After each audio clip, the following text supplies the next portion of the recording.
they had Brady. This week they got Brady. We're literally doing it differently from everybody else. Hey, as a matter of fact, moving forward from this point on, I will not make reference to PFF. Ready to get into it? Yeah. All right. We're going team by team. I would be very careful about slinging stuff. Am I going to get sued? We got legal on this? Let's send you out on the right note. PFF sucks. Have a great day, everybody. Wow.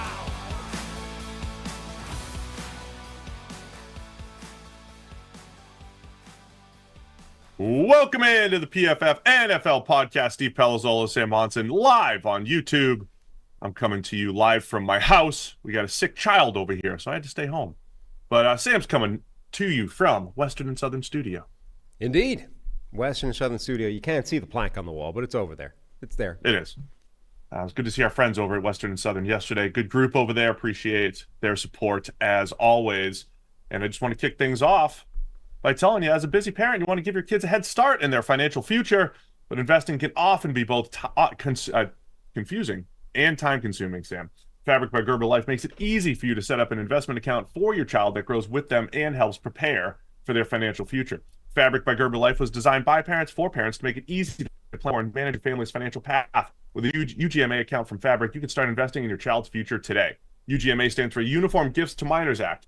While your kids can invest while they're minors, a UGMA account allows you to invest on their behalf and gives their investments more time to grow. So join the thousands of parents who trust Fabric to help protect their family. Start investing in your child today at meetfabric.com/PFFNFL. That's meetfabric.com/PFFNFL. meetfabric.com/PFFNFL. Portfolio is managed by Fort Washington Investment Advisors, Inc. Additional services provided by Apex Clearing Corporation. All investing is subject to risk. Monthly minimum contribution required. Learn more at meetfabric.com. All right, Sam, we're picking up right where we left off on Monday. We went through the top 3 players on every team in the AFC. Today it's going to be the NFC. And as always, the article is over at PFF.com, where Trevor Sikkema did the writing. So we'll, kind of recite his top 3 and give you places where we might agree or disagree. Yep. All the blame lies at Trevor's door. Just the way we like it. I love that. It's great. It is a great thing to blame others and point people in their direction if they have complaints. We're going to start with the Arizona Cardinals. By the way, we had a very kind Arizona Cardinals fan email us this week. That was, I know you put that on Twitter. We don't often try to, toot our own horn and put our positive feedback out there in social media, but you did that this week from a Cardinals fan. I mean, the email just made me laugh. I liked, it was basically 4 or 5 lines of abuse. But it started with, hey, good morning, Yeah. And the transition, as somebody pointed out, from literally, hey, good morning, comma, you bunch of fucking clowns, is one of the fastest accelerating 0 to 100, abuse scales you're going to find in an email. So the email made me laugh. He got our attention with the good morning, not going to lie. He, drew us in. But it was his Arizona Cardinals. And this is kind of like, why do you complain to the officials? Because they're more likely to maybe make a call in your favor the next time. And due to his complaints, maybe we'll spend more time on the Cardinals here. Maybe we will. So we're going to start with the Arizona Cardinals. Their top 3 players heading into the 2024 season: Kyler Murray, Budda Baker, and that's right, rookie Marvin Harrison Jr. I believe the only rookie who actually made a top 3 for a team here. Yep. I think that makes sense. Certainly Kyler Murray has to be in the list. I think Marvin Harrison as a rookie does make sense as certainly an option. I don't know if you'd necessarily automatically lock him in, but definitely in the conversation. The one guy not in the list that I think definitely deserves consideration is Trey McBride, the tight end after last season. Like, real breakout season from him. And, we talked before about how much stock do you put in kind of career year last season relative to baseline, like when do you start to buy into a guy, all those kinds of things. And part of that analysis always has to factor in what your priors were, what the college career looked like. Trey McBride's college career was insane, like one of the most productive and sort of single-handedly dominant tight ends. Like, other tight ends have had great college careers as part of an overall, explosive offense, incredible receiving core, whatever. Trey McBride was that offense. and took a little bit of time for him to be given that kind of opportunity in the NFL. But as soon as he did, he looked exactly like that player again. So I'm more willing to buy into that because it's backing up a pattern. Yeah, Trevor put McBride as a guy also in consideration. I think we talked about him a lot down the stretch last year. Remember, last year was the first year we really saw Kyler Murray in a non-air raid offense. And not that Cliff Kingsbury's air raid completely got rid of the tight end.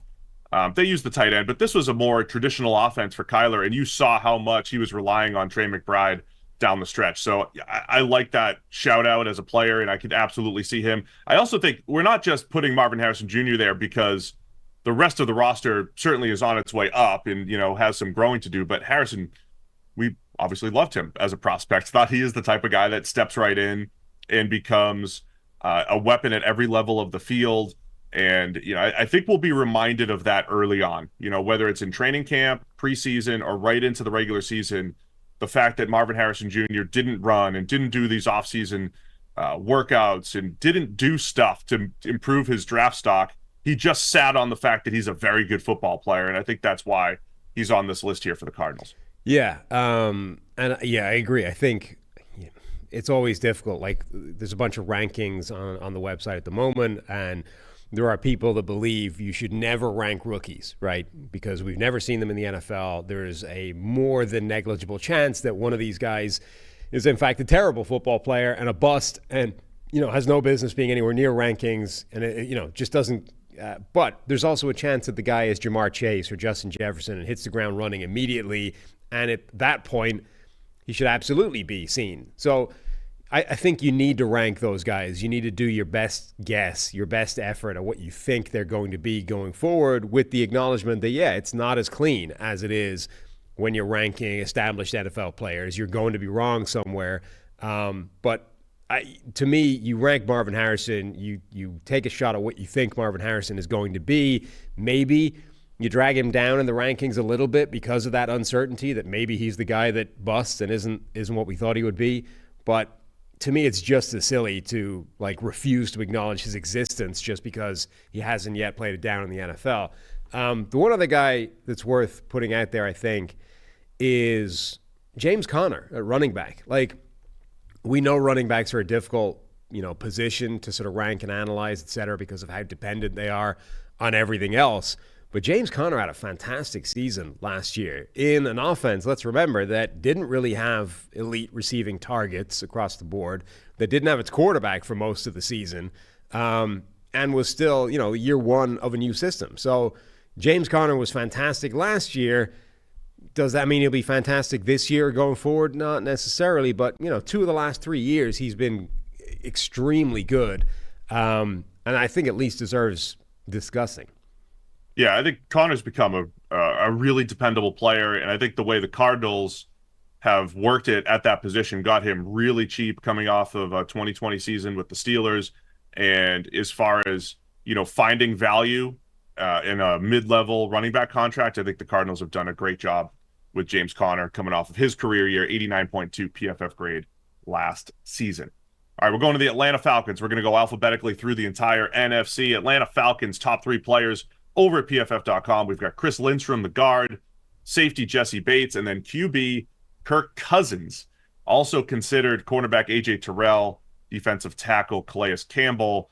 I think for me, A.J. Terrell's the guy that I would probably be debating there, maybe with Jesse Bates, but it's hard to argue with the impact that Bates had last year in his first season with the Falcons. Yeah, I think the first 2 are probably locked in stone. Chris Lindstrom has a case to be the best guard in the NFL right now, based off where everybody is in their careers, age-wise and all those kinds of things. Jesse Bates, as you said, he's been an all-pro level guy in 2 different teams right now. That pretty much puts you in that list. Number 3, I think, is much more open, though, and up for debate. Cousins definitely has a fair case, even though we haven't seen him yet. Number 1 in Atlanta. Number 2, at the age of 35, coming off an Achilles, what exactly he is right now as opposed to what he's been the last few years. A.J. Terrell, as mentioned, I think has a case.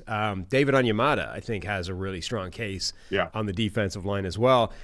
Maybe Grady Jarrett has passed the stage where he would have had a case, but certainly would have for most of his career.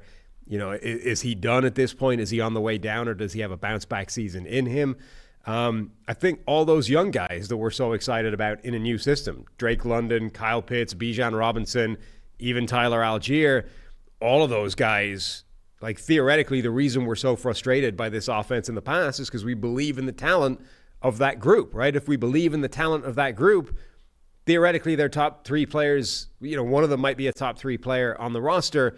Calais Campbell isn't, though, on the basis that he's no longer on this roster. So I don't know what. Yeah, that was. I'm looking through that. I'm like, what happened there? So mistake on my part. See, that's what happens when you just read it out.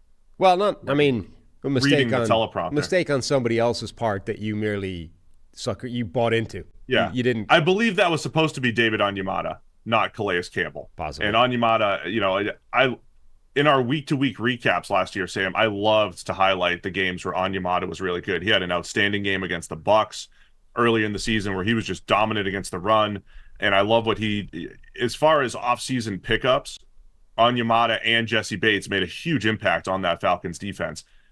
Bates, how many games did he just make those game-changing plays? So, yeah, I like those guys at the top. Kirk Cousins is the interesting one, right? A career high grade of 86.1, but he also obviously gets hurt during the Week 8 game. Actually, it was second highest career grade, 88.2 in 2021. But Cousins, over the last 3 years, playing the best football of his career, probably. And so that's why I think, again, the offseason story is going to be Michael Penix Jr. We should have put him in the top 3 after Topgolf. That's going to be the story. But, yeah, don't forget the Falcons added a good quarterback, maybe coming off an Achilles, but also playing the best football of his career the last few years. So I think Cousins does warrant being in this top 3. Yeah, if Cousins picks up where he left off, right? If his first season in Atlanta matches basically the last half season we saw from him in Minnesota, I think he absolutely justifies being the third guy on the list. All right, so just cut out that part where we mentioned Calais Campbell, everybody. All right, cut that out. I don't know what this we talk is. Only one of us mentioned Calais Campbell here. Well, last time I read something, people were like, whoa, Steve's an idiot. Can't have that.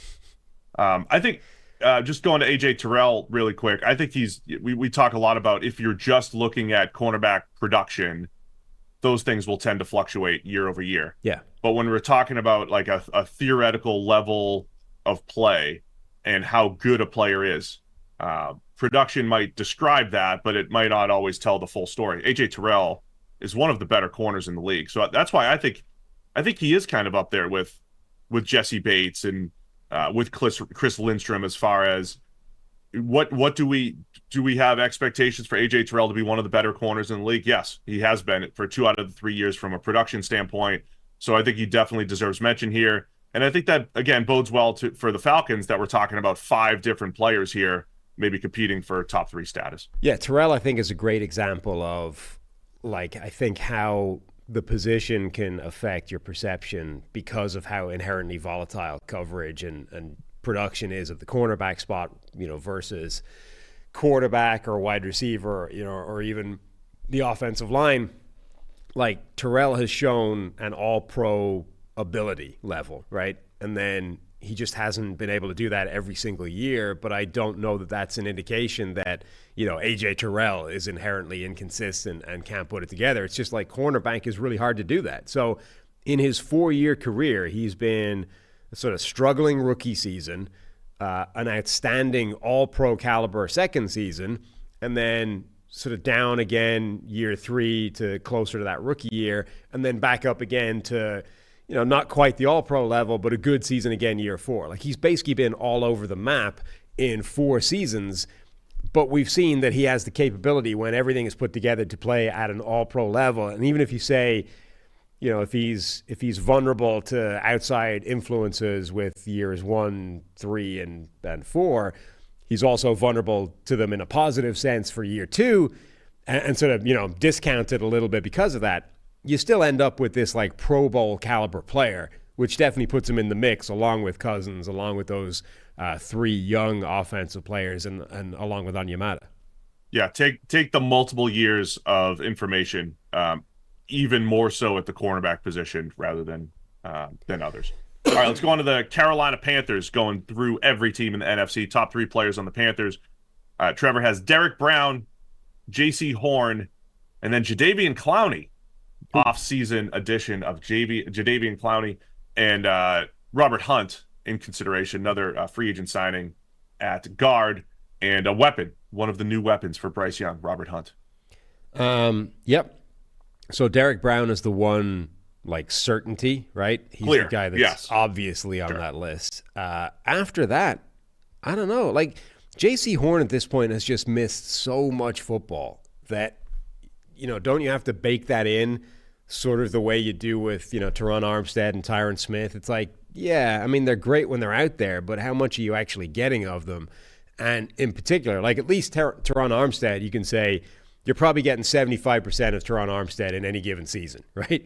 J.C. Horn has just barely played relative to how long he's been in the NFL. That, I don't know. I think at some point the injuries become such a part of who the guy is that it probably keeps him off a list like this. A little over 1,200 snaps in 3 years. So J.C. Horn played 142 snaps as a rookie, 812 in year 2, and then last year limited to just 275 snaps. But I think that speaks to the lack of depth on the Panthers roster, because other guys you could consider, you could say Adam Thielen, even at this age, like he's aged well, not to the point where he's a, number 1, but as a high volume possession receiver, Adam Thielen has been good. You could say Deontay Johnson, coming in as another, potential number 1 overall option for this team. So I think they've got solid players, but yeah, there's no, other than Derek Brown, slam dunks. Of course, this guy is going to be in the top 3. I would put Taylor Moton in there at right tackle. I think he's got enough of a resume that to me, actually, he's the clear number 2 guy on this roster. Derek Brown, number 1. I think Taylor Moton at right tackle would be number 2. The other guy that I think that I would sort of shout out as an option for the third guy, Xavier Woods at safety. Is a really good, well-rounded, fairly consistent player as well. So I actually think they've got 2 pretty solid names for the first 2 spots. And then you have that competition of Robert Hunt, Deontay Johnson, J.C. Horn, if you want to include him with the injuries, Xavier Woods. Even a guy like Shaq Thompson has had enough good seasons in his career, I think, that he'd be in that conversation. Yeah, Clowney's an interesting one. He's coming off of second highest grade of his career, best grade since 2018. Did it with the Ravens last year. Clowney's last few years, we now have him in 2019 with the Seahawks, 2020 with the Titans, 21 and 22 with the Browns, 23 with the Ravens, and now 24 with the Panthers. So Clowney has bounced around all over the league, but yeah, coming off of one of his better all-around seasons, that's why he's on the list. So now that I think about it, now that we've talked through it, Sam, let's call Derek Brown a star, right? I mean, I think he has turned into a top 5 to 8 interior defensive lineman in the NFL right now. J.C. Horn has star potential, but hasn't really been on the field. But we just discussed 3 or 4 players who are firmly in that solid category for their respective positions, and I think that's, maybe seeing the Panthers, their roster, trending in the right direction, especially when you look at Clowney coming in, Robert Hunt, Deontay Johnson as offseason additions. Yep, absolutely. No, I think this is, they lost a lot of players in the offseason and players that probably would have made this list. But, there's some talent still there on this team. All right, moving on to the Chicago Bears, where Trevor has cornerback Jalen Johnson, wide receiver DJ Moore, and then edge Montez Sweat as the top 3 players. Also considering rookie QB Caleb Williams, fresh off of keeping Topgolf open late, which is huge for Caleb Williams' projection. Wide receiver Keenan Allen and linebacker TJ Edwards also in consideration. I can't believe we didn't dedicate a whole 10-minute segment to that news that why not now? We can now. Why not now? We can now. The report, I don't have the tweet in front of me, so I can't credit where it came from initially, but somebody said, it was a Cole Kmet interview, right? I don't know who was relaying it via Twitter, but a Cole Kmet interview was like, you want to know how competitive Caleb Williams is? We went to Topgolf and he wouldn't leave the joint. We kept it open because Caleb Williams refused to leave Topgolf. We know. We did a whole, long segment on the power of the Topgolf test and how that was why Michael Penix Jr. was such a highly sought-after prospect in the end. If this was new information, Caleb Williams wasn't invited to the Washington Topgolf retreat had he been, because they knew he's the most alpha Topgolf guy out there. He's going to be gone. Would have stolen the show. Well, they knew, because we already know he's the alpha Topgolf winner, therefore he's going number 1 overall. There's nothing we can do about it. We already tried to get to number 1, to get Caleb Williams. Not going to happen. So of the guys available at number 2, who are we going to go with? But evidently this was the evidence they were working from, that Caleb Williams would just stay at Topgolf all day and into the evening, past closing time, wouldn't let him leave. That's why he was the best quarterback in this draft. That's why he's being talked about as one of the greatest prospects since whenever. Patrick Mahomes, Aaron Rodgers, there's a reason he's being comped to these guys.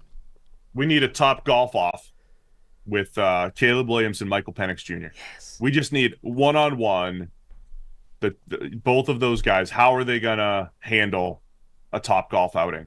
Because we've already seen Caleb. I mean, it's like he's coming out of L.A. In L.A., it's like, try to keep the club open later. He's like, no, we're keeping Topgolf open later for my guys. And so that's he may have surpassed Michael Penix Jr. So I'm glad we did get this analysis in here for Topgolf and the Bears. But this is a good group. It's a good group for the Bears here. I hope for the sake of people that work to a closing time that somebody got some extra money for keeping that place open past closing time, if that was what happened.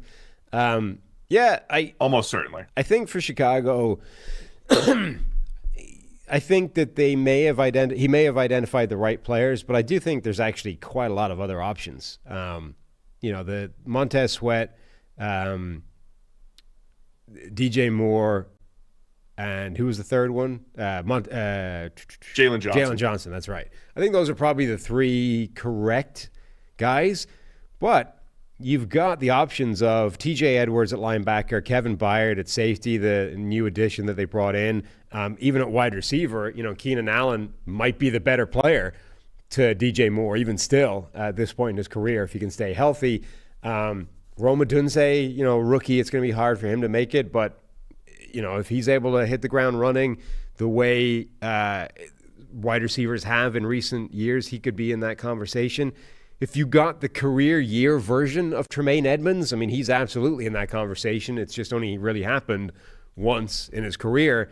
So they definitely have options. I'm glad that a guy like Montez Sweat is getting his due. It's funny because he might be getting too much due because when they traded for him, the A/B analysis of with and without Montez Sweat is very much in favor of with him on the field. Right. The Bears defense was much better. I don't know if that was all because of him, but Sweat 2 times finished in the top 11 in PFF WAR among edge defenders. This group where we're always rattling off the Myles Garretts and TJ Watt and Micah Parsons and the Boses and all these big names, and Montez Sweat probably got overlooked a little bit on that Washington defensive line. So I'm glad he's getting his due. Jalen Johnson has always been a really talented player. We always talk about that fluctuation of cornerback production. Well, everything swayed in his way last year, career year for Jalen Johnson. So again, those are the right names. DJ Moore proving that he could be the top wide receiver option in multiple places now. So yeah, I think the Bears have done a nice job. All those names that you mentioned may not be, fighting for that top 3, but it's a pretty good nucleus of, say, a top 10 players on the Bears roster right now. Far cry from where they were just a couple years ago. No, agreed.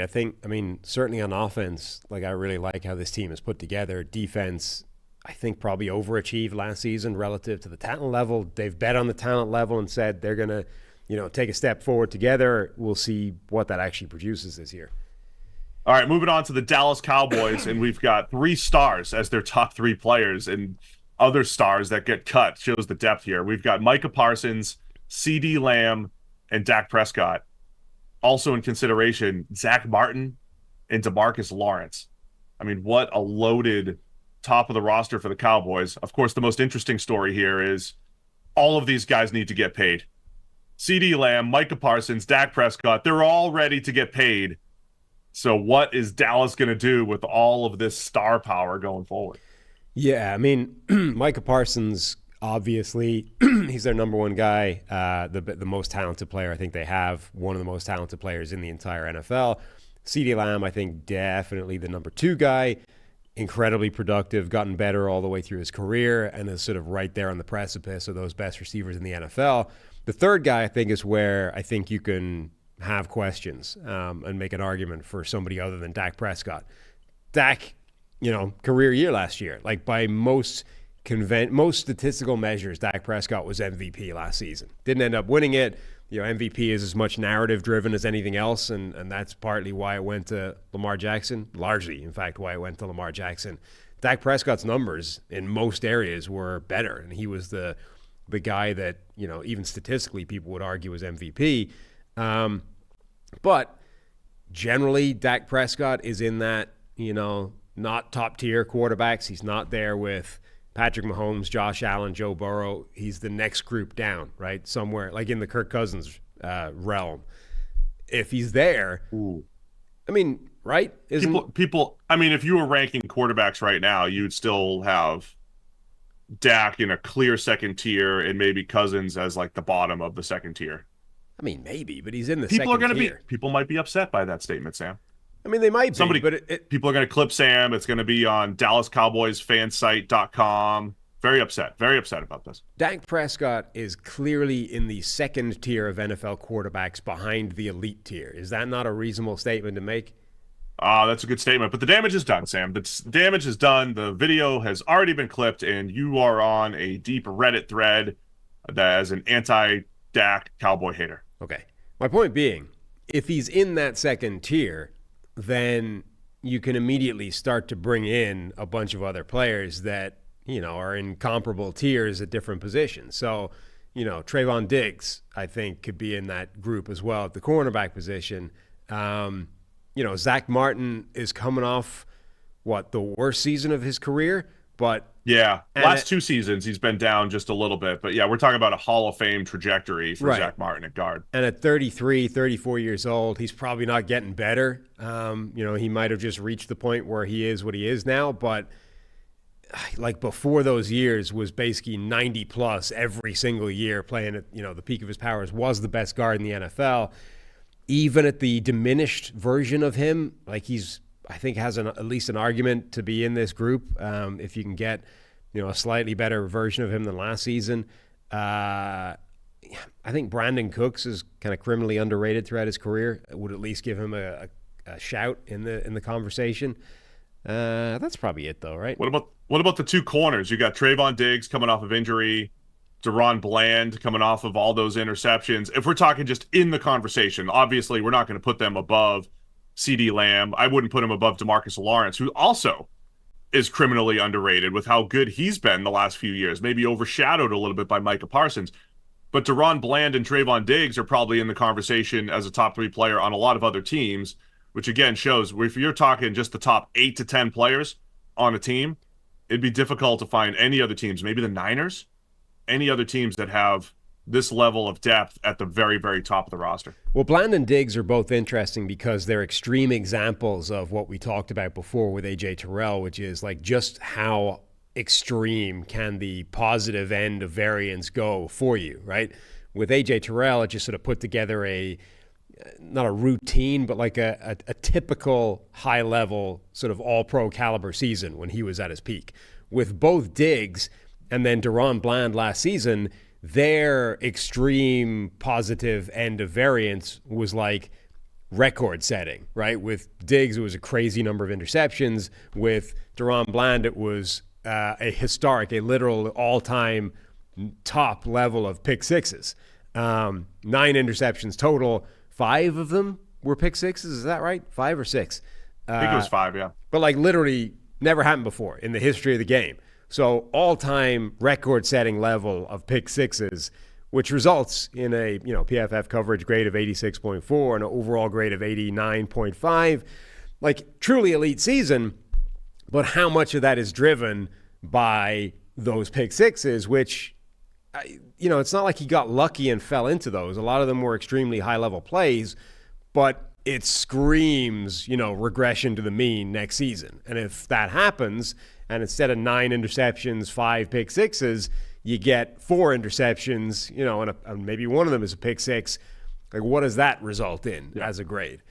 I mean, part of the nature of all the cornerback stuff that we're talking about is that you can make extreme positive and extreme negative plays at corner, more so than maybe other positions, right? You don't have as many extreme negative plays as a receiver that are front and center. You might disappear and not get open and have games where you don't make catches, but you don't have games where it's like, man, you just had 4 bad plays as a receiver. That's rare, especially for good receivers. As a corner, you're trying to make big plays and not get beaten, right? So it's like it's 2 things, and sometimes you weigh one more than the other, and that's where people were giving Bland's, defensive player of the year. Oh, it has to be defensive player of the year. He's got all these pick sixes, and then he had games where he got torched, right? So that's the balance of playing corner. But overall, I mean, Dallas is thrilled with what they've gotten from DaRon Bland as a player, as a 5th-round pick. So that's, again, shows just how good they are at the top of the roster. I think for the Cowboys going forward, my question is, some of the depth that they've lost at other positions. But yeah, they're still loaded with star power. Yep, definitely. All right, let's go to the Detroit Lions. Look at this group here. Amon-Ra St. Brown, top 3 players. Amon-Ra St. Brown, Aiden Hutchinson, Penei Sewell, also in consideration, guys like Jared Goff, Frank Ragnow, Alim McNeil. There may be others too, but St. Brown, Hutchinson, and Sewell, young players who are just getting paid, just getting to their contract years, just getting to that second contract, in an unbelievable nucleus that the Lions have built here the last few seasons. Yeah, I think this is one of these rare ones where it's just the right 3 names, right? Like there's no, I mean, you can mention some other guys and we'll run through them now, but this is, I think, unquestionably the correct 3 people for the Detroit Lions. If Sam Laporta could be in the mix, and if he continues to progress, I mean, he's not. I don't think he overtakes any of these guys. We're talking. Right. Sewell is one of 1 or 2 at tackle, right? I mean, he's one of the very best tackles in the league. Hutchinson's put himself into that top 8 conversation as edge defenders. That's not a knock. I mean, that position's loaded. And then St. Brown, best slot, best chain mover in the NFL, and just got paid for it. So yeah, every one of those guys is an All-Pro or a potential All-Pro in the upcoming season. So like that becomes the bar for anybody trying to dislodge them. Sam Laporta is one of the guys that definitely has the capacity to do that. I would say Brian Branch has the capacity to do that. DJ Reader, if he stays healthy and puts it all together, has the capacity to do that. Maybe like another step forward from Alim McNeil. You could put him in that group as well. But, I don't think any of them have the, like your particular, and Ragnow is the one that you mentioned before. Ragnow probably has the strongest case. Like if you got a healthy Frank Ragnow, he's also in that group of like, that's all pro caliber. Healthy Ragnow is arguably the best center in the NFL, or right there with it. So he's the one guy I think that has a very strong case to be in that trio. Everybody else would need a step forward, I think, to be in that group. And then I guess, depending on what you want to do with Jared Goff. Yeah, for sure. Again, we're not adjusting for positional value here. We tried to preface that on the AFC show on Monday. We're not saying, Penei Sewell's more important than Jared Goff necessarily in this conversation. We're saying who are the best players. It's position agnostic. I think it's fair to say all of those guys are, pushing the top 5 to 8 at their respective positions. Goff is on the fringe of that at best, right? He's not pushing the top 5 quarterbacks in the NFL, but very good, man. I'm very impressed with what Goff has done the last year and a half. I thought he started a little bit slow in 2022, and then really picked it up. Remember, there was points where if you broke up the data in certain ways over the last 16 games, 18 games, Jared Goff was QB1 from a grading standpoint. Hit that slump toward the end of last season, but bounced back out of it, and Goff has run that offense really effectively, done a really nice job there. But the top 3 that the Lions have, and these other guys that we're mentioning, similar to Dallas here, we're talking a good nucleus of stars in Detroit right now. Mm-hmm. All right, let's go to the Green Bay Packers. We've got Jair Alexander, Rashawn Gary, and Jordan Love. No one else in consideration here for the Packers. Cold. And it is cold. It is cold by Trevor. But I think the superpower for Green Bay is not actually the star power. Obviously, you want to have that at quarterback, and Jordan Love showed that. If you just use Thanksgiving as a cutoff last year, absolute star power from Jordan Love. Jair Alexander has been one of the better corners in the league the last few years. Rashawn Gary. But the superpower for Green Bay is youth and depth, not necessarily dominance. Could some of those players become dominant players? Like if Christian Watson just went off one year, now that he's got balanced hamstrings, if he just went off, would you be surprised? Absolutely not. So I think there's a lot of potential for other guys to be on this list. Maybe Zach Tom at right tackle. What are your thoughts, Sam? Yeah, I think Zach Tom definitely deserves. I mean, as you said, nobody else considered. I think Zach Tom absolutely deserves consideration in that group. I think Elton Jenkins deserves consideration in that group as well. Like, again, not necessarily the coming off the best year of his career, but we've seen really high-level play from him before. New signing Xavier McKinney, I think, deserves consideration as well. At safety, really high-level free safety ability for him. And playmaking potential as well. Josh Jacobs is only, a year or so removed from leading the league in rushing and being, one of the best running backs in the NFL. If you get the high version of Josh Jacobs, that's absolutely worthy of consideration. The receiving group is interesting. Probably none of them yet. You would be projecting a fairly significant jump forward. You mentioned Christian Watson. Dontavian Wicks could become that guy. Luke Musgrave could become that guy in year 2 at tight end. But it's much more of a projection there. Even Jaden Reed, I guess. And then a couple of defensive linemen. Like Kenny Clark has had years where he's looked phenomenal at nose tackle. Maybe he's a little bit on the decline. On the other hand, a guy like Devontae Wyatt has taken a step forward and now looks like a really productive pass rusher. On the interior, and Carl Brooks going into year 2. It's too soon for them, I guess, to really hit this. But you're right. Like there are other options out there, I think. You're right. A little harsh, Trevor. Little harsh not mentioning all those other players. I would say, just to go back to Christian Watson, if I was predicting who could, like if Christian Watson had one of those seasons where he just caught 70 balls but at like 17 yards a pop and, he had all those touchdowns as a rookie. If he just kind of got back to that, I wouldn't be surprised. I think Watson has the most potential to maybe be on this list.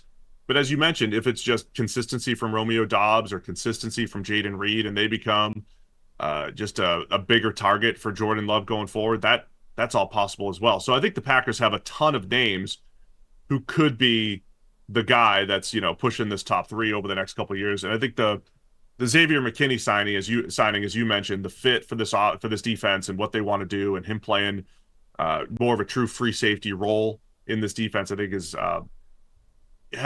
has a chance to really shine. So yeah, Packers are loaded with youth and solid, and I think that's why a lot of people are really high on the Packers and what they can do going forward. Yeah, I mean, second year in a row, they're going into a season as the youngest roster in the NFL, and yet now they expect to be contending for the postseason, maybe even beyond that. Jordan Love, are you completely sold on Love? Did we see enough from him last year? I mean, when he got hot, man, he was putting the ball placement that he had, the style that looked like Aaron Rodgers, the confidence that I think every week, Sam, I said the word confidence with Jordan Love because I was like, why is he making that throw? And why is he doing it with such conviction? And how did the ball get there? It was over and over. He kept doing that. Can he keep that going in year 2 as starter? I think it's just such a sort of frustrating end to the season where, like, right up until that final playoff game against San Francisco, like, it's all come together. He's playing at a different level. The accuracy is there. Like, the ball placement, as you said, that wasn't there earlier in the season. It's like a light switch went on midway through the year. Different guy, different level of accuracy, different level of capacity. And then the playoff game was like the first guy again. It's like we immediately in one game we erased 8, 9, 10 weeks of action and just went straight back to the guy that earlier in the season was still making some plays, but there was some inconsistency. The ball placement wasn't great, and maybe it was just a weather thing, right? But if you hadn't seen that, if that didn't exist, if you just told me at the after the Dallas game, the wild card game, the win in Dallas, and then if you hadn't seen the 49ers game and you simply said, Jordan Love played great next week, but they lost, then I'd be 100% bought in. I'd be like, okay, he's great. But because you saw that one game, you're like, it's just a little nagging. Maybe there's still he's going to be a bit of a streaky quarterback, and he might be up or down in any given year. I mean, I think you give him the benefit of the doubt and say that was a really impressive stretch of very high-level play, and it was long enough that it would be unlikely if he completely regressed off the back of it. I'll tell both sides of the story here, Sam. We were telling a similar story about Trevor Lawrence last year, right? We're coming off the 22 season. It was his second year as starter, and it was like the script flipped just about halfway through the season, which is great for the narrative, right? Perfect for the narrative, right? All right, he figured it out. Now he's good in perpetuity. And Love was similar. If you just make that midseason cutoff, Jordan Love's one of the best quarterbacks in the NFL. Looked like it, felt like it. You saw it. The grading says it. All of that stuff. But that doesn't. But Trevor Lawrence, the next season, didn't necessarily build on it. He did battle injuries. He didn't always carry it over, didn't always show in the production. So it doesn't mean it's definitely going to be there. But again, I was just so impressed with what Jordan Love did. It doesn't mean, hey, he's a superstar now forever. Now the league's going to adjust back, and there's still work to do there for Love to keep it going, as it is for every top player. Right. All right, we're going Los Angeles Rams now. Pour one out for Aaron Donald, not making this list. Puka Nacua, Cooper Kupp, and Matthew Stafford. It's the pass game for the Rams, top three players here going into 2024.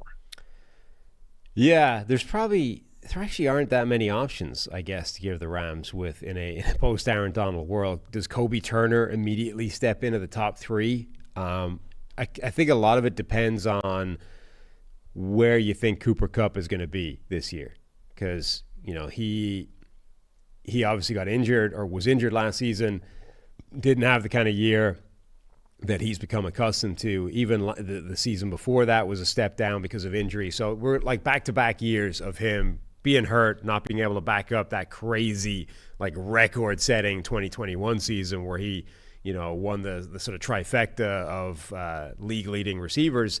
And now that he's like 30 years old, about to be 31, you're in that world, right? As soon as you see a negative, any sign of negative, production, injuries, all that kind of stuff, beyond that mark, you're like, it's the decline. It's hit. It's like the Stephon Diggs thing, right? We're like, is that it? Are we over now for Stephon Diggs? Is this just inevitable decline? So if that's the start of Cooper Kupp's decline and he's just not the guy he used to be, then you start to say, well, does Kobe Turner deserve to be on there ahead of him? If, however, Cooper Kupp just got hurt for a couple of years and he'll, now fully healthy again, I mean, then that's the right three, and there's nobody else that's really in the conversation. Are we really at the point where we're saying Cooper Kupp's getting older and maybe slowing down? We're already there with Cooper Kupp. He will be 31. Yeah, 31. By the time the season rolls around. That's the zone, right, for receivers. No, I understand. I just can't believe we're there with Cooper Kupp, Well, that's what happens when you're like 28 years old when you come into the NFL. It is. Kobe Turner's a good shout, right? Let's see if he could keep up that production without Donald, stealing all the attention up front. Right. The two corners that they brought in this offseason, bringing Darius Williams back, who has always been just a very good, productive player, and Tre'Davious White. I mean, White's probably the only guy that if at the end of the year you said, hey, he had a top three type of season for the Rams, you'd say, yeah, that makes sense. That means he got back to previous form where he was, a star cornerback who, is healthy, right? If he stays healthy and he's capable of playing at that level. So they have other good, solid type of options. But I think that top three, when we're talking the star power, Stafford coming off of a season where he helped, pull the young team together and get the most out of Puka Nacua. So Stafford makes a lot of sense there. And the only other guys you might mention is Kyren Williams, right? Like the on-off splits of Kyren Williams were special for the Rams last year, and maybe some of those offensive linemen, Kevin Dotson coming off of a big year, and Rob Havenstein just being uber consistent over the last 7 or 8 years at right tackle. Yeah, Tre'Davious White is the one guy where unquestionably that level of play is within him. We just don't know if it's still there because of the injuries. He doesn't look like the guy he used to be anymore, and hasn't for a couple of years now. He's been so banged up. Like, you said it wouldn't it would shock me if we got that level of play from Tre'Davious White again, but you at least know it's in there somewhere, right? We know that he's capable of playing as an individual at that kind of level. The only question is he still capable of that because of the injuries and the physical toll that the game has already taken on him? That I think is much more up for debate, and I certainly wouldn't bank on it. The other one, I guess, Kyren Williams. Like, what do you think Kyren Williams as a running back, if Cooper Kupp is on the decline, like Kyren Williams and Kobe Turner would probably be the two guys that have the chance to unseat him as the third guy on the list. He was so good last year, and they fed him. The offense was different when he was out there. They changed their running game a little bit, and it fit him extremely well. I mean, he was an absolute weapon, and they tried to replicate him again in the draft with a Blake Corum. So, yeah, something to keep an eye on. And Kyren Williams, it is tough to ignore how good the Rams offense was with him on the field last season. So, definitely a good shout to have him in the mix. Let's go Minnesota Vikings here. We have the freshly paid Justin Jefferson. We have tight end TJ Hawkinson, offensive tackle Christian Darrisaw, also considered Brian O'Neill, the right tackle. I would throw Jordan Addison in the mix, maybe as a year two jump. I know you love Addison. What are your thoughts here on the Vikings, their top three, and maybe other players that could be in the mix? Jefferson and Darrisaw, I think, are obvious and definitely yeses. I mean, Jefferson might be the best he might be the best player in the NFL, right? Regardless of position, he's at least in that conversation. So he's clearly among their top three players. Darrisaw has emerged as one of the best left tackles in the NFL, incredibly good as a pass blocker. I think he's fairly clearly there. Number three, I think you've got some options. Hawkinson definitely deserves to be in that conversation. For some reason, I've become the running back advocate on PFF, but Aaron Jones has a shout. Like, healthy Aaron Jones, which is a reasonable asterisk. Healthy Aaron Jones is a phenomenal football player, like, who absolutely makes any offense he's on better. And then you've probably got a few defenders that you could throw in there. You mentioned Brian O'Neill on the offensive line as well, but like Jonathan Grenard, it'll be an interesting year for him to see what he can do with presumably a bigger role within the defense than he had in Houston. Andrew Van Ginkel coming off a career year where he had a PFF grade of 91. Blake Cashman coming off a career year where he, had a PFF grade in the 80s. Ivan Pace Jr., who looked so good as that undrafted rookie spot, if he can take a step forward. And then you've got that kind of chaotic safety group, right? The aging Harrison Smith, Cameron Bynum, who was so good, Josh Metellus, who was that kind of joker that could play everywhere in those big nickel 3 safety packages that the Vikings love to deploy. And then the one other name, I guess, that's more of a long shot, but Mekhi Blackman was their best corner last year. They didn't necessarily seem to realize that, and they still had him, not necessarily taking that number one role, but if Mekhi Blackman is given a full-time starting gig and plays at that level, takes a step forward in year two, he could at least push himself into the conversation. Yeah, it definitely feels like a much more talented defense. All those names that you mentioned last year, and we've mentioned a lot about how Brian Flores ran that defense at all ends of the extreme with the 3-man rush and the 6-man blitz and, trying to kind of scheme around some deficiencies, but a lot of additions, young players heading into year two, feels much more talented. I can't wait to see what the Vikings defense does this year. So yeah, there's a lot of names to mention, and they've got some pretty good ones at the top, as we talked about, Justin Jefferson, Christian Darrisaw, a healthy TJ Hawkinson at tight end. So it's a good group. I mean, there's a reason why we said, hey, when the rookie quarterback lands in Minnesota, it's the best situation for any of those rookies, or at least right up there, maybe with the Bears as far as the offense goes. So JJ McCarthy should have a lot to work with the Vikings with all these players. I think the third name that the two that we mentioned, Darrisaw and Justin Jefferson, clearly the third to me would come down to almost a coin flip between Hawkinson and Aaron Jones, I think, on reflection. Yeah, Jones is a fair call out there. Let's go New Orleans Saints. We got Trevor with the top 3 players going. Chris Olave, the receiver, 13th season of Demario Davis at linebacker, continues to get better with age, and then Tyrann Mathieu heading into his 12th year. So classic Saints. We've got some veterans here in their top 3. Also in consideration, Ryan Ramczyk, who is still officially on the Saints, right? And then Carl Granderson on the edge. What are your thoughts on the Saints' top 3 players? This is kind of interesting. This is one where, I mean, not to dump on Trevor's list, but there feels like there's omissions all over the place on this, whether it's the top three, whether it's players in consideration, just guys we either haven't mentioned or are not focusing on, like I would imagine a lot of people, if you ask them who is the best player on the New Orleans Saints, they would argue Marshawn Lattimore, and he doesn't appear to be anywhere on his thing. I would imagine another group of people asked the same question would answer Alvin Kamara, and he's also not in the list. Either as their top three or players in consideration. So I think we're missing some players to talk about. And then obviously conspicuous in his omission on either list is Derek Carr, the quarterback, who, again, Derek Carr is a quarterback of a level. Maybe he's QB or in that third tier instead of the second tier.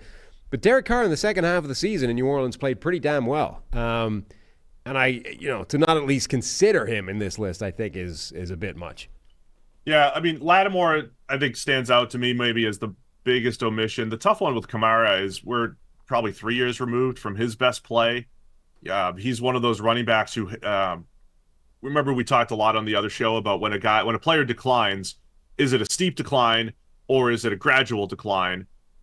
Kamara, the last few years has just been, look, he's still good, but he's declined from his peak of 2017 to 20 when he was a dynamic playmaker. Now, how much of that is not having Drew Brees, right? Not having the reliance on him, not having Mark Ingram there to maybe take some carries away. How much of it is that? But there's been a more of a gradual decline, I would say, with Kamara in his game over the last couple of years. And Lattimore is a couple of years removed from his best seasons, right? So I think that's part of the question there. But yeah, you definitely have to consider those guys, I think, in the mix here. I just wanted to shout out Demario Davis because he has been just outstanding. He got drafted in 2012, third-round pick of the New York Jets. Started his career, never graded above 62 in PFF grade until 2017. So year 6 in the NFL. But since that point, has been one of the better linebackers in the NFL and still going strong. So Demario Davis, I think, definitely deserving of being in this top three here for the Saints. Definitely. I mean, he's been an incredible player. Like, maybe was not at that Luke Kuechly, Patrick Willis, even Bobby Wagner kind of level of linebackers that are just incredible year on year, but is right next to them. Like, it's the very next tier down. The two defensive linemen, Carl Granderson and then the ageless Cameron Jordan, who I thought was kind of done a year ago, but actually had a pretty decent bounce back year and had some real pressure last season and was still a force for them. I think both those guys would be in consideration. And then Paulson Adebo, the other corner, coming off a career year as well. Again, corner volatility, who knows what that will look like this year, but I think Paulson Adebo showed that he can be a playmaker on the back end for them as well. You know how I am, Sam? If I was writing this article, I would list like 15 names in consideration. And it's like, I considered all of them. I considered them. I didn't forget anybody. I considered all the names. But I think we're fine with those names. Tyrann Mathieu still playing pretty good football here. So Saints have a solid group there that we just discussed. All right, let's go New York Giants. Top three players for the Giants. We have Dexter Lawrence. We have Andrew Thomas and Brian Burns, who they just traded for this offseason. Also considered Kayvon Thibodeau and rookie wide receiver Malik Neighbors. Thoughts on the Giants list here? Certainly the first two are no-brainers. Dexter Lawrence is a unique, singular individual player at nose tackle. Just absolute freak show in terms of what he can do.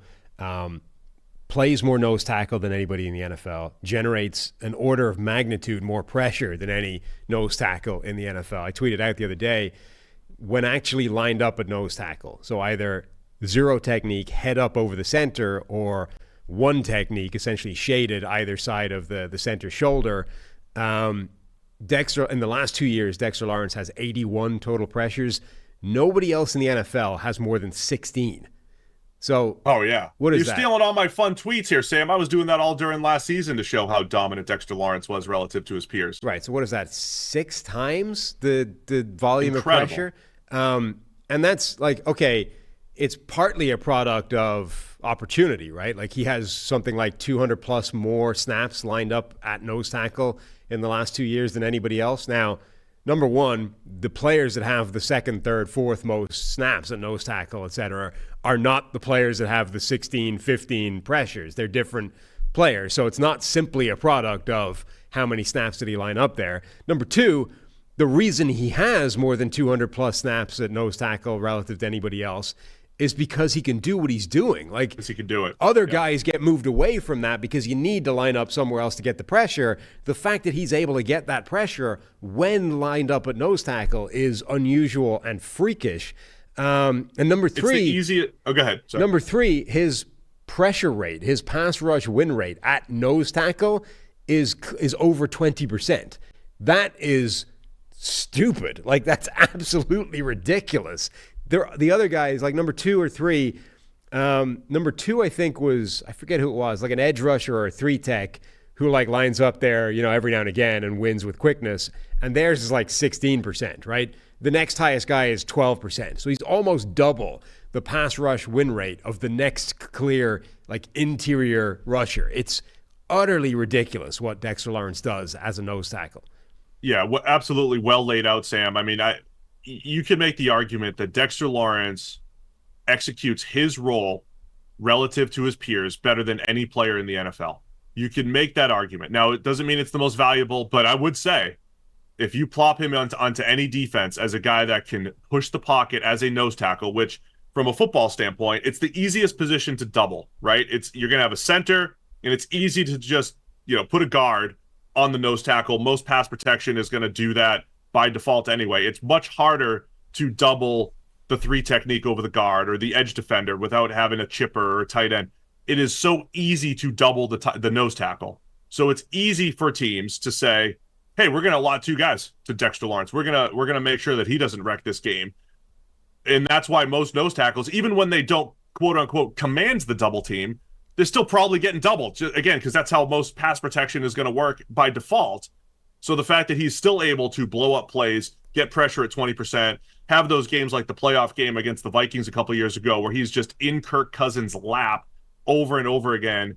Just can't say enough good things about Dexter Lawrence and what he's able to do. Again, relative to his peers in the role that he plays, maybe the very best in the NFL. Yeah, I mean, it's worth sort of adding just another couple of layers of context to that. You're right. Generally speaking, it's a lot easier to double team the center or the nose tackle than it is double team the three tech. Couple of things that influence that generally. Number one, who's your three technique, right? Like Aaron Donald got the double teams for the Rams because he was Aaron Donald. And you needed to completely change blocking schemes because you couldn't leave Aaron Donald one-on-one with a guard. He would win. So Donald starts to manipulate that picture. Now, the Giants don't have a high-quality three technique that would do that, right? So on the one hand, Dexter Lawrence is playing inside on a team that does not have like a three tech that would be pulling additional pressure or additional blocking away from him, and you're like, okay, you'd expect him to be double teamed a ton. On the other hand, he was playing in Wink Martindale's defense, right? And the other thing that will influence your double team rate is how many guys are they blitzing, and how often. And Wink Martindale's defense, obviously, you've famously referred to it as crazy. It blitzes a lot. It sends a lot of bodies.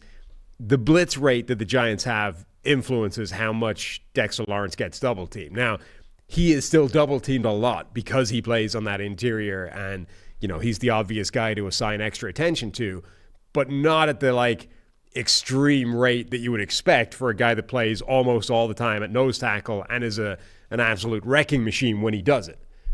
All good context there, Sam. Maybe not having Wink there might allow teams to double team Dexter Lawrence a little bit more. We'll see how that goes, but always like to give him all the credit in the world for the way he's played his position, played nose tackle the last few years.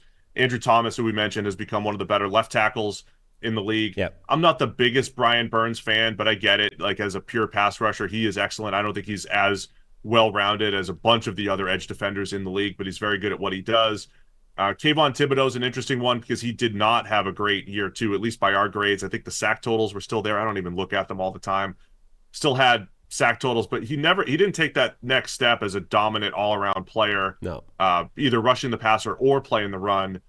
And so, yeah, that's, keep an eye on Thibodeau because I still believe in him as a player, but it was not a great sophomore year for him. Yeah, he had 13 sacks last season, so it's a little bit like the Trayvon Walker thing, right? Where there's a lot of people I think that would definitely push for the idea that that he's arrived, he's taken that step. I don't necessarily. I was disappointed by him last year, even with that sack total. The two names I think that I would mention in this, and I think they're probably the correct three players for the Giants. The two names I think that I would at least throw out there to rival Burns as the third guy would be Bobby Okereke at linebacker, who had a career year there. Was a fantastic playmaker within that defense. Now, again, change in scheme, what is that going to do to Okereke? Is he going to have a down year relative to last season because of the new scheme? And then this was one where I think, look, if Marvin Harrison Jr. was able to make it as a rookie in Arizona, this is the other rookie where I think you can make a good argument that Malik Neighbors steps onto this team as the third best player there. Now, that might be a little harsh to Brian Burns, who, I broadly agree with you. I think is a little bit overrated because the thing that he specializes in is the flashy thing, the pass rushing, the sacks. He is, however, a Pro Bowl caliber edge rusher, right? So that's a pretty high bar for a guy like Neighbors to step in and get there. Like, you need to be a Pro Bowl caliber wide receiver basically right out of the gate, which I think he definitely has the ability to do, but it's not easy. Like, he would have to hit a fairly high end of his range of outcomes right away to clear Brian Burns. All right, Sam, we're on to the Philadelphia Eagles. Trevor's top three players. We have Jalen Hurts, we have Jalen Carter, and A.J. Brown, also considered both tackles, Lane Johnson and Jordan Mailata. I think there's other names to mention, but as far as the top three, is that the right top three here for the Eagles? I don't know that Jalen Carter's there yet, is he? I mean, for you to put Jalen Carter in there, you basically have to forget the second half of the season ever happened. From a data perspective, I'm a big hey, take the totality of things. From a narrative standpoint, a guy that didn't play a ton of snaps in college, did he wear down? Did teams account for him a little bit more? I think the totality is impressive, but he definitely, other than Week 18 against the Giants, did take a big step back in the second half of the season. Yeah, it's very difficult to know what to do with patterns like that, right, when they emerge. Like, was that just variance? Was that representative of what you're talking about? Did he hit a rookie wall? Like, what happened there? Why did you get a second half of the year that did not look like the first half? Where, to his credit, the first half, I mean, he was the best graded interior defender in the NFL for a period. He was there, for a stretch of games. It was Aaron Donald and Jalen Carter. Those were the two guys that were grading at that level, and then Carter stopped grading at that level for a while. So, for you to put him as the top three players on this team, given this team in particular, with the talent that they have, as I say, in order to make that argument, I think you need to forget the second half of the year happened and assume that year two you're going to get first half of the year Jalen Carter for 17 games. Maybe that happens, but that's the bar for him, because the alternative options are guys like Lane Johnson, who's a perennial all-pro at right tackle, Jordan Mailata, who is, maybe just a slight step below that on the left side. Even guys like Devontae Smith, who's top tier wide receiver 2 in the NFL. Who else would I mention on the list? I mean, I think those, and then Saquon Barkley, obviously, the new addition at running back. Again, running back apologist Sam. Saquon Barkley, I genuinely think Saquon Barkley is about to have a career year simply because of the offense he's stepping onto. And even if it's not, he was pretty amazing his rookie year. Even if he's not going to have the same production in the passing game, I think you're going to get by far the best version of rushing production that Saquon Barkley's ever had, which immediately puts him into this conversation. Yeah, I'm definitely with you on Saquon. I mean, if we were ranking top 10, I don't know whether Eagles ended up in our roster rankings, had to be high. But if we were doing top 10 players on teams, Eagles are up there. We talked about the Lions and their depth and the Cowboys and their depth in the NFC. The Eagles are right up there. They're third in roster rankings. Yeah, that makes sense. I mean, there's a lot of names. I mean, if I was making my top three, I would probably lean on the more established tackles, right? Jordan Mailata, who's become just an unreal story that he's become an NFL player. never mind a starter, never mind a high-end starter, and probably going to continue to get better. And Lane Johnson, even on one leg when he's played injured, even at this point in his career, still one of the more productive tackles in the league. I'd probably lean into those tackles plus A.J. Brown, maybe even over Jalen Hurts. I thought Hurts is very good. I think he's become far more consistent than I had anticipated. But some of last season's offensive lulls, I think, land on him as well. He did battle some injury. But we're talking about a lot of good players here for the Eagles.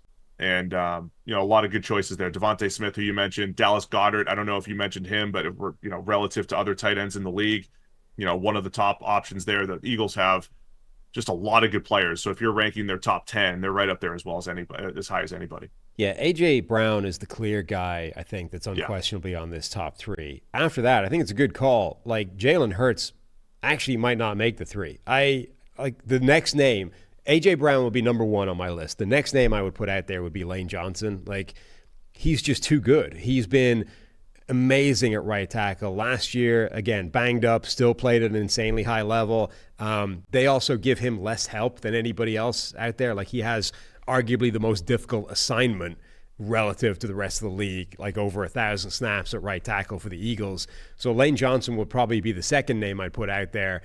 Third name, that I think is like, that's the competition between Mailata, between Saquon Barkley, Jalen Hurts, Jalen Carter, Devontae Smith. Like, that's the battle, I think, is the third name on the list. And I think I might go down with Mailata. Like, my 3 would probably be A.J. Brown and the 2 tackles. That's where I am. And I'm a huge Jalen Carter fan. I think Carter might be 4 for me, but I would lean on the dependability of the 2 tackles. Maybe Carter 4 and then Hurts in that number 5 conversation. But again, that shows the depth of the Eagles and how difficult it is just to get to the top 3. And then maybe the most difficult team to get to a top 3 is the San Francisco 49ers. So I'll give you Trevor's. It's Trent Williams, Fred Warner, and Nick Bosa. So that excludes Brandon Ayuk, Deebo Samuel, Christian McCaffrey, Brock Purdy, George Kittle, Javon Hargrave. It excludes those guys. I think if you looked at the Niners last year, they may have had a top 5 receiver, the best left tackle, a top 3 tight end, the best running back, top 3 edge rusher. All of those things are true. The best linebacker in Fred Warner. So where do you land on the Niners and who should be on their top 3 list here? There's a lot of options, probably the most in the NFL. Yeah, it is kind of crazy. Like, they might have legitimately the best left tackle in the NFL, the best fullback too, by the way. The best running back in the NFL, the best fullback in the NFL, the best tight end in the NFL, the best edge rusher in the NFL. If you think Nick Bosa, let's just say Nick Bosa, Myles Garrett, TJ Watt, Micah Parsons, these guys are all kind of at the same level. In any given year, Nick Bosa is capable of being the best of those 4. And Max Crosby, if you want to make it a 5, like they might have the best player at like 6 different positions. That's crazy. And I think that almost needs to be the standard you're setting then. Like, Trent Williams, I think, is unquestionably still the best left tackle in the NFL. He's one of your 3, right? Yeah. I think I'm good with Trent Williams. Yes. I think Christian McCaffrey is probably unquestionably the best running back in the NFL at this point as well, at which point he takes spot number 2. And then I think Fred Warner is also unquestionably the best off-the-ball linebacker in the NFL. That's spot 3, which leaves Nick Bosa, George Kittle, Brandon Ayuk, Brock Purdy, and anybody else. Deebo. Man, I think I would go Trent Williams and McCaffrey for sure, and then I'm debating Nick Bosa versus Fred Warner. Yeah. And I would probably lean Bosa. And I mean, Travarius Ward's really good too, but he's not even close to the top on this list. Yeah, Travarius really Ward is a high-end Pro Bowl cornerback who's literally not even in the conversation. And if we said this 2 years ago, you would say Deebo Samuel's actually the engine for this offense because he could play running back and do all these different things until they traded for McCaffrey and just said, okay, we don't actually need that from Deebo anymore. And then Brandon Ayuk last year played like a top 5 wide receiver. He was open nonstop using his route running and just like a classic receiver role, which is not what Deebo does. So tough options here for the Niners. I think Debo absolutely deserves to still be in that conversation because he's a unique weapon, right? He might not be the best wide receiver in the NFL, but he's one of one. There's no other Debo Samuel. Like, we are now talking about guys, when you look at the draft, like Malachi Corley, right? People are like, can he be the new Debo? I mean, the answer is almost certainly no, because there is no other. Like, nobody else has one of those guys. So for that reason alone, like, you almost can't judge the offensive talent by numbers, because it's like George Kittle, right? Kittle, when they run the offense through George Kittle, he can put up like record-setting tight end numbers over a season.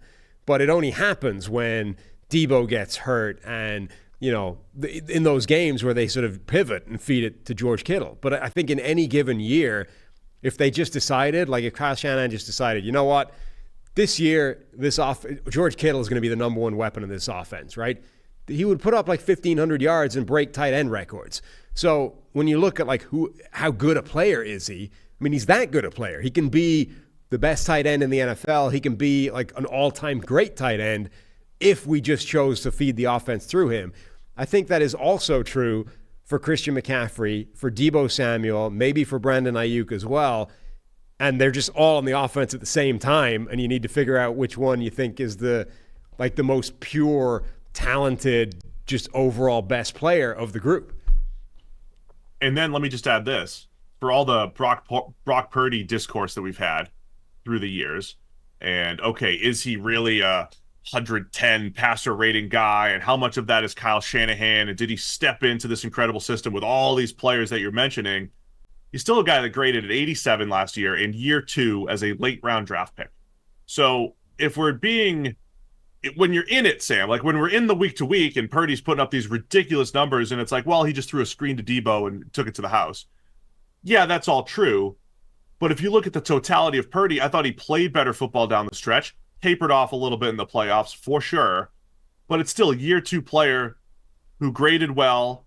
And if he was a first round pick, you would just say, oh yeah, took great strides in year 2. We would talk about him similar to how we talk about Jordan Love, right? Did Jordan Love figure it out to become a superstar? And is he going to be able to maintain that in year 2 or year 2 as a starter? Could you have that same conversation about Purdy? Can he maintain what he's been doing? Because what he's been doing, while maybe the stats are inflated because of all the supporting cast and Kyle Shanahan, he still played really well. I'm not saying he's in this top 3 mix, but he's the one facilitating all these other elite players, and he's done a really nice job of it. And his 2 worst games last year, and the only 2 games graded below average, were rainy games, right? Bad weather games. Like, literally, apparently, the only thing that can slow down Brock Purdy is rain. So if you throw those out, throw them out, didn't count, rain. The dude literally played like an all-pro. Now, in a different offense, maybe you would have an argument for him being in their top 3 players, even with this debate over exactly what he is. Obviously, that's influenced by the players on this offense. But yeah, like we are debating whether Nick Bosa or Fred Warner is left off the list, unfortunately. And that's with a singular weapon like Debo Samuel, like an acknowledgement. Debo definitely doesn't make the list. And which one of Nick Bosa and Fred Warner, each of whom could be Defensive Player of the Year in any given season, doesn't make the list? With that standard, Brock Purdy's not even close. No, he's not. I just wanted to highlight the fact as a year 2 quarterback facilitating this whole thing. Good position to be in, I think, for the Niners. So this is by far good team building. That's by far the highest standard of, like, we're almost all the way through 32 teams in the NFL, right? We've got like what 3 left. That's by far the highest standard that's been set by any of the 32 teams. Absolutely is. Cutting Fred Warner or Nick Bosa and Trevor actually cutting Christian McCaffrey yes. is difficult to get to that top 3. So good job by the Niners. Seattle Seahawks.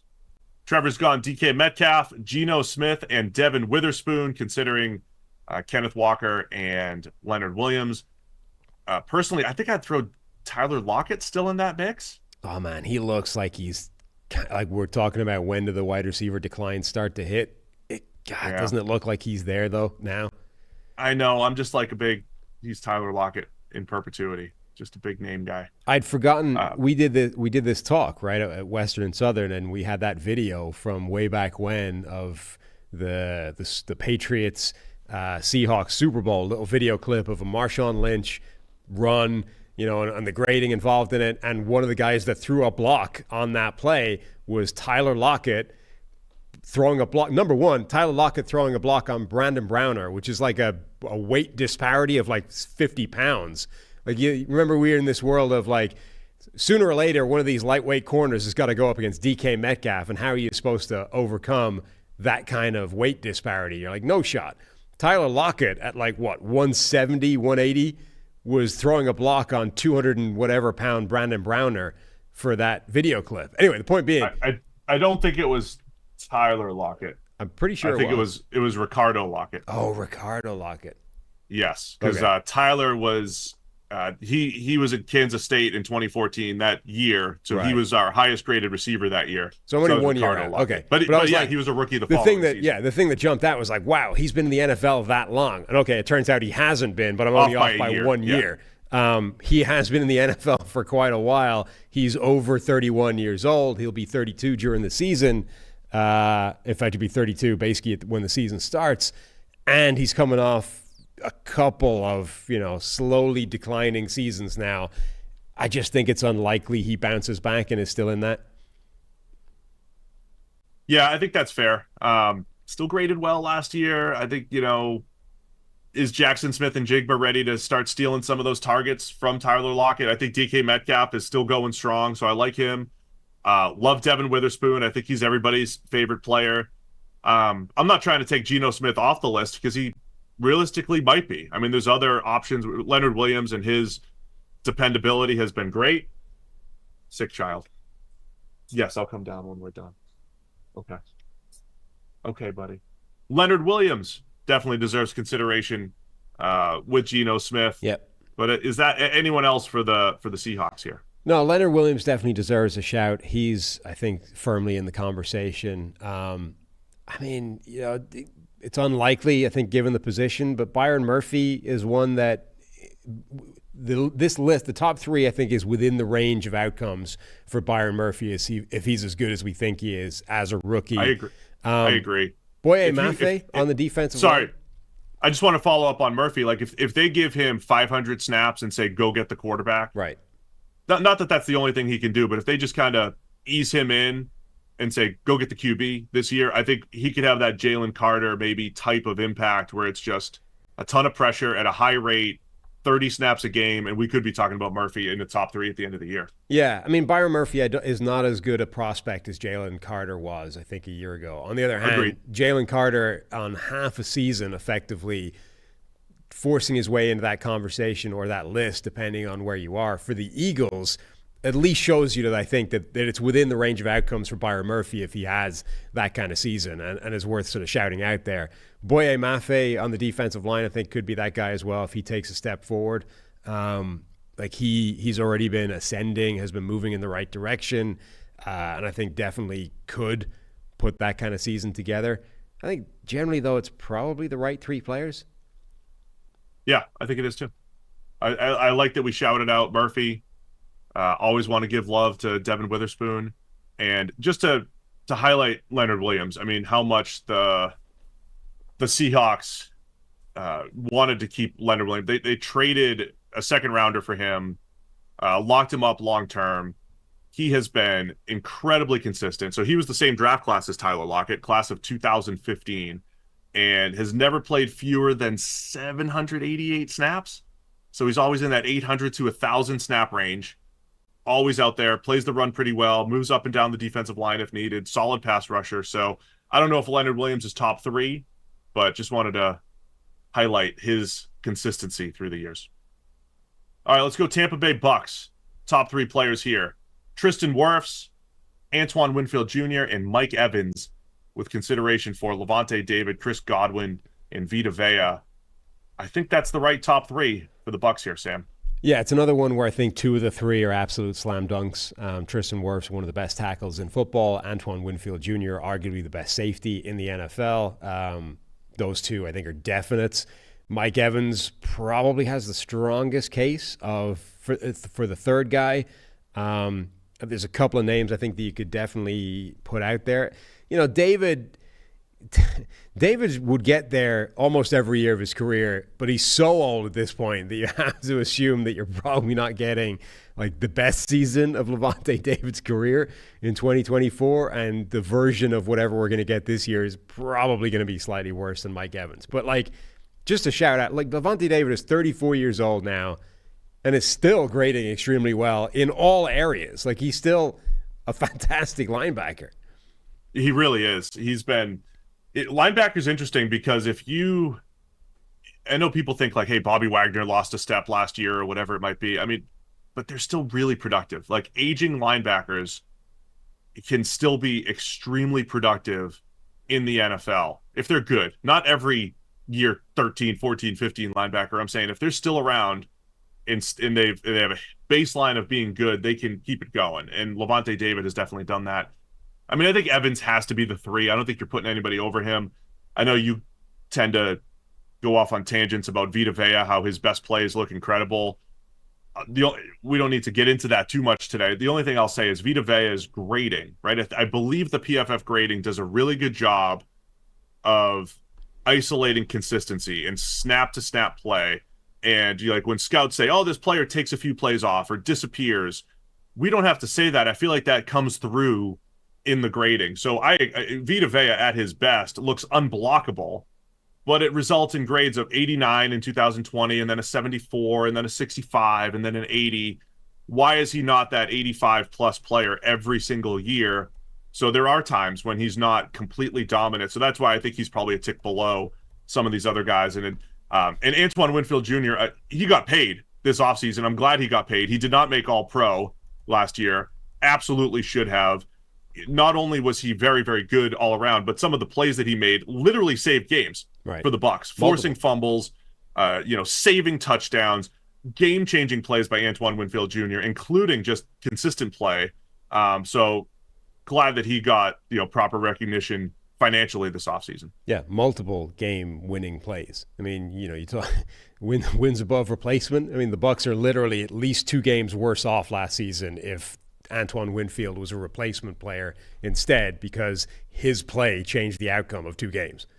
Look at you using your advanced analytics. Two That's wins math. Above replacement. Can't argue with the math. You can't. All right, let's go Washington Commanders now to wrap it up. Last team in the NFC, unless I miss somebody. We've got Terry McLaurin, Jonathan Allen, and Frankie Louvu. Frankie. With Sam Cosmi, Deron Payne in consideration here for the Commanders. Anyone else? What are your thoughts on the list, or anyone else that you would add to the mix here? So the Washington defensive tackles last year are an interesting case where Jonathan Allen, Deron Payne, they're both on big money. Neither one of them had particularly good seasons. Jonathan Allen at least was still a fairly significant factor as a pass rusher. 49 total pressures, 77.6 PFF pass rushing grade. That's good. It's not great. And he offset that somewhat by a 37 grade in the run game.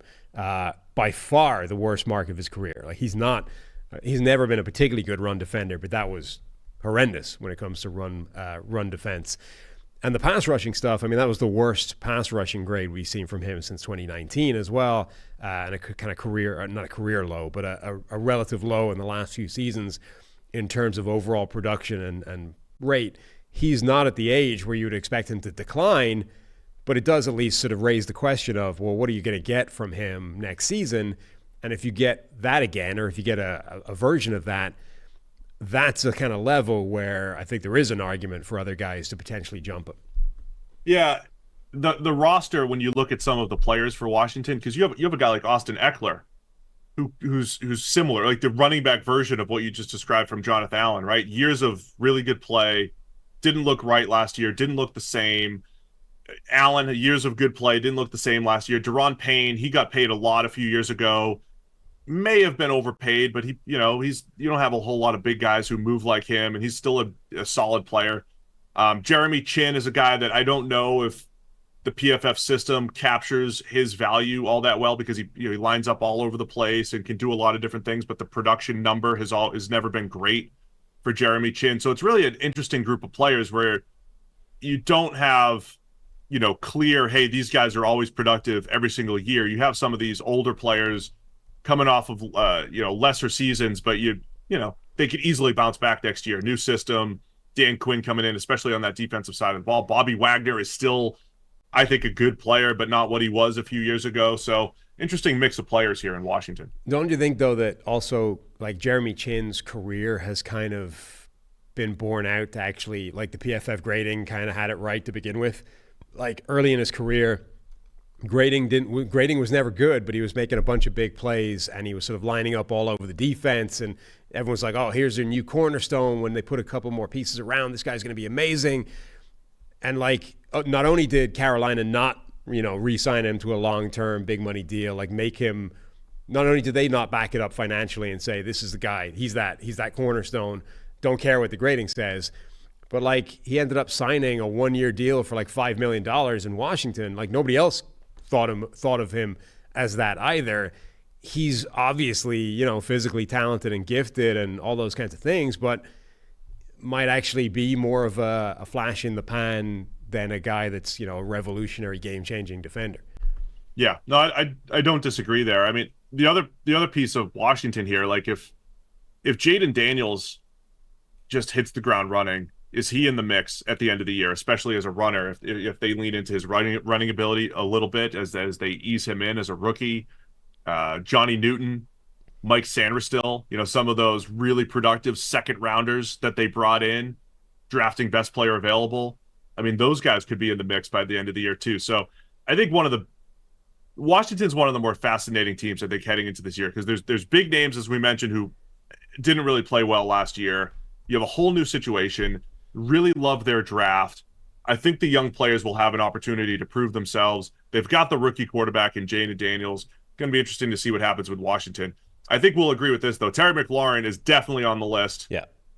And I would put Sam Cosmi definitely on the list as well, with all of the different O-line combinations that they've had. He's just been incredibly consistent over the last few years. Sanderstill is an interesting shout. He could potentially be that guy. Like if he hits the ground running as a slot corner and just plays at that kind of Mike Hilton level, Kenny Moore level right away, they definitely would put him in the argument. Cosmi's a good one. I was going to mention that. Like he's always been a good run blocker in the NFL. Had a couple of years playing sort of not even starting necessarily, but manning right tackle. Last year they moved him inside to right guard. The run blocking stayed as good as it ever was, and his PFF pass blocking grade took a giant step forward. He gave up 1 sack all season, had by far the best pass blocking grade of his career. I mean, if he can back that up, if that's an indication of who he is, he's one of the better guards in the NFL right away, and that at least puts him in the conversation with Jonathan Allen, with Frankie Louvu, as being that extra guy. I think I would probably give Jonathan Allen the benefit of the doubt. Last year was a bad year. Maybe now we got a new defensive system. Dan Quinn comes in. If you get a bounce back year from Jonathan Allen, he's probably their second best player. And then the third would be Frankie Louvu versus Cosmi, I think. All right, man, we did it. We made it through all 32 teams. It took about 3 hours and 2 different shows, but we did it. Top 3 players for every single NFL team. If you missed the AFC, be sure to go check that out from Monday. But again, we appreciate everybody for tuning in. Next week, we're going to get into some win totals, I believe, Sam. We're going to start looking forward to the 2024 season, do a little over-under on win totals, AFC and NFC. So be sure to join us for that. We'll be back again on Monday. Thanks to everybody for tuning in today. We'll see you again on Monday with more PFF NFL Podcast.